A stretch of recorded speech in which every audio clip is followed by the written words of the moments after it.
PC ജോർജിനെ Kottayam medical കോളേജിൽ എത്തിച്ചു എന്നുള്ള വിവരം പുറത്തു വരുന്നുണ്ട്. അതിൻ്റെ ദൃശ്യങ്ങളും വരുന്നുണ്ട് എന്നാണ് ഞാൻ മനസ്സിലാക്കുന്നത്. 14 ദിവസത്തെ റിമാൻഡിലാണ്. അതിനിടയിലാണ് അദ്ദേഹത്തിന് ദേഹാസ്വാസ്ഥ്യം ഉണ്ടായത്. തുടർന്ന് ECGയിലെ വേരിയേഷൻ, അതിനെ തുടർന്ന് കോട്ടയം മെഡിക്കൽ കോളേജിലെ സെല്ലിൽ റിമാൻഡ് ചെയ്യുക എന്നുള്ള തീരുമാനത്തിലേക്കാണ് ഇപ്പോൾ എത്തിയിരിക്കുന്നത്. അതിൻ്റെ ഭാഗമായി അദ്ദേഹത്തെ കോട്ടയം മെഡിക്കൽ കോളേജിലേക്ക് എത്തിച്ചിരിക്കുകയാണ്. അതിൻ്റെ ദൃശ്യങ്ങളാണ് പ്രേക്ഷകർ കാണുന്നത്.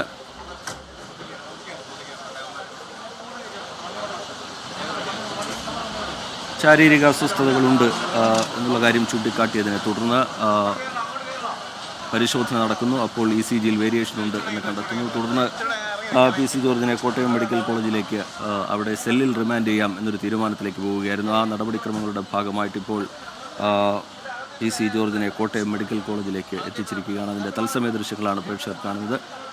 അതിലേക്ക്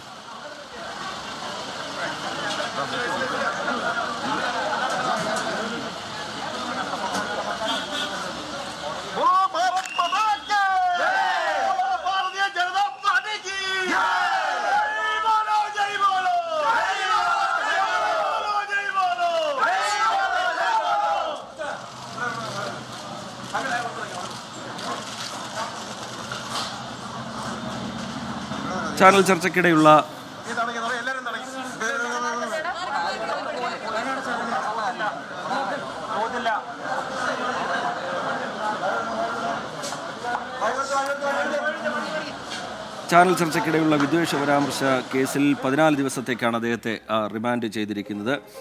ജാമ്യാപേക്ഷ ഈരാറ്റുപേട്ട മജിസ്ട്രേറ്റ് കോടതി തള്ളി. അദ്ദേഹത്തെ 2 ആഴ്ചത്തേക്ക് റിമാൻഡ് ചെയ്യുകയായിരുന്നു. കസ്റ്റഡിയിൽ ചോദ്യം ചെയ്യലിന് ഈരാറ്റുപേട്ട പോലീസ് സ്റ്റേഷനിൽ എത്തിക്കുമെന്ന് അറിയിച്ചെങ്കിലും നാടകീയമായി ഈരാറ്റുപേട്ട കോടതിയിൽ ജോർജ് കീഴടങ്ങുകയായിരുന്നു.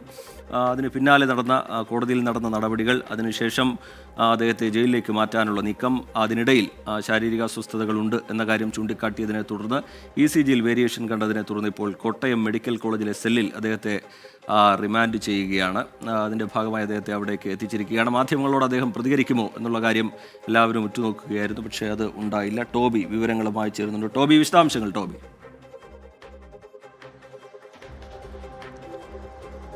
അങ്ങനെ PC ജോർജ് കോട്ടയം മെഡിക്കൽ കോളേജിൽ എത്തിച്ചിരിക്കുന്നു. PC ജോർജിനെ കോടതി അല്പസമയം മുമ്പാണ് അദ്ദേഹത്തെ റിമാൻഡ് ചെയ്തത്. ആരോഗ്യ പ്രശ്നങ്ങളുണ്ടെന്ന് അദ്ദേഹം ചൂണ്ടിക്കാട്ടി. ECGയിൽ വേരിയേഷൻ ഉണ്ടെന്ന് പാലാ ആശുപത്രിയിൽ പരിശോധിച്ചപ്പോൾ അത് മനസ്സിലായി. അങ്ങനെയാണ് ആ റിപ്പോർട്ട് അടക്കം കോടതിക്ക് മുമ്പാകെ, മജിസ്ട്രേറ്റിന് മുമ്പാകെ കൊണ്ടുപോയി കാണിച്ച് ഒരു മെഡിക്കൽ പരിശോധന ആവശ്യമുണ്ട്, വിശദമായിട്ടുള്ള പരിശോധന, ചികിത്സ ആവശ്യമുണ്ട് എന്ന് പറഞ്ഞുകൊണ്ട് കോട്ടയം മെഡിക്കൽ കോളേജിലേക്ക് ഇപ്പോൾ അദ്ദേഹത്തെ കൊണ്ടുവന്നിരിക്കുന്നത്. ഇവിടുത്തെ സെല്ലിൽ, അതായത് റിമാൻഡ് അടക്കമുള്ള പ്രതികൾക്കായിട്ടുള്ള ഒരു പ്രത്യേക സെല്ല് മെഡിക്കൽ കോളേജിൽ അടുത്തിടെ ഉദ്ഘാടനം ചെയ്തിരുന്നു. ആ സെല്ലിലേക്കാണ് PC ജോർജിനെ മാറ്റുക എന്നാണ് നമുക്ക് അറിയാൻ കഴിയുന്നത്. എന്തായാലും നാടകീയ രംഗങ്ങളായിരുന്നു രാവിലെ മുതൽ അരങ്ങേറിയത്. ഇന്ന് പോലീസ് സ്റ്റേഷനിൽ നേരിട്ട് ഹാജരാകുമെന്നാണ് പോലീസിന് അദ്ദേഹം PC ജോർജ് നൽകിയ കത്തിൽ പറഞ്ഞിരുന്നത്. പക്ഷേ പോലീസിനെ എല്ലാം കബളിപ്പിച്ചുകൊണ്ട് നേരെ കോടതിയിൽ, ഈരാറ്റുപേട്ട മജിസ്ട്രേറ്റ് കോടതിയിൽ പോയി ഹാജരാകുന്നു. അതിനുശേഷം ഒരു ജാമ്യാപേക്ഷ കൂടി നൽകുകയാണ്. പക്ഷേ ആ ജാമ്യാപേക്ഷയിന്മേൽ പരിഗണിച്ച കോടതി ഭാഗങ്ങളുടെയും വിശദമായിട്ടുള്ള വാദം കേട്ടു. പ്രതിഭാഗം ജാമ്യം ലഭിക്കണം എന്ന് ആവശ്യപ്പെട്ടു. ആരോഗ്യ പ്രശ്നങ്ങളുണ്ട്, മുൻ ജനപ്രതിനിധിയാണ്, തെളിവുകൾ ശേഖരിച്ചു തുടങ്ങിയ കാര്യങ്ങളെല്ലാം തന്നെ വാദിച്ചു. എന്നാൽ പ്രോസിക്യൂഷൻ അതിനെ ശക്തമായി എതിർക്കുന്ന ഒരു കാഴ്ച നമുക്ക് കാണാൻ സാധിച്ചു. പ്രോസിക്യൂഷൻ പറഞ്ഞത് ഇത്തരത്തിലുള്ള തെറ്റുകൾ സ്ഥിരമായി ആവർത്തിക്കുകയാണ്. അതോടൊപ്പം തന്നെ ഹൈക്കോടതിയുടെ ഡയറക്ഷൻ ഉണ്ട്.